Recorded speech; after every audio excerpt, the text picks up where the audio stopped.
হবিগঞ্জ জেলা সদরের সবচেয়ে বড় ফলের বাজার চৌধুরী বাজার ফলহাটা। রমজান মাস চললেও জমজমাট কেনাবেচার বদলে অনেকটাই নীরবতা চোখে পড়ে এখানে। ব্যবসায়ীরা বলছেন, বাজারে দেশি ফল প্রায় নেই বললেই চলে। পুরো বাজার এখন নির্ভর করছে বিদেশ থেকে আমদানিকৃত ফলের উপর, আর আমদানি খরচ ও উচ্চ শুল্কের কারণে বেড়েছে ফলের দাম।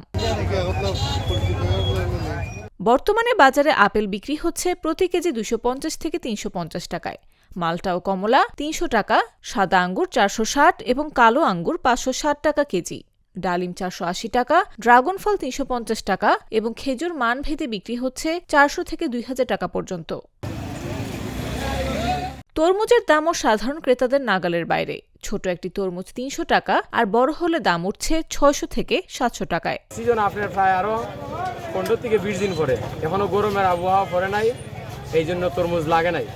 আর তরমুজের চাহিদাও কাস্টমারের নাই, এই জন্য তরমুজ একটু কম আছে বর্তমানে, মোটামুটি কোনো রকম। আর দেশীয় ফল কোনো ফল নাই। বাইরের ফল হওয়ানে নিত্য প্রয়োজনের ফলের দাম একটু বেশি।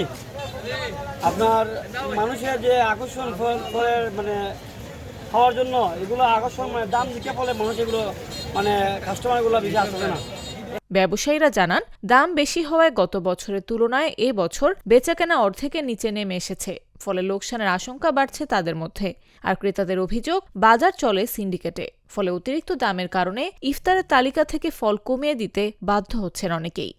আর এগুলো আসলে সিন্ডিকেটের কারণে এই ফল ফুটের দাম, কমলার দাম, আপেলের দাম, আঙুরের দাম আমরা গরিবে কিনা খাওয়ার সম্ভব নাই। আমরা তারা ইমামতি করি, আমরা তো এমনি দুর্বল। সাধারণ কিছু চাকরি করি, এক কেজি আঙুরের দাম 550 টাকা, বেতন ভাই না 500 টাকা প্রতিদিন, কেমনি কিনা খাইতাম। মানুষের এখন নাই না করবো কিনা, নীতিগত খাইতে গেলে এমনি অন লাগবো, দাম বেশি হয় আগের থেকে বেশি, কত রমজান থেকে রমজানও বেশি হয়।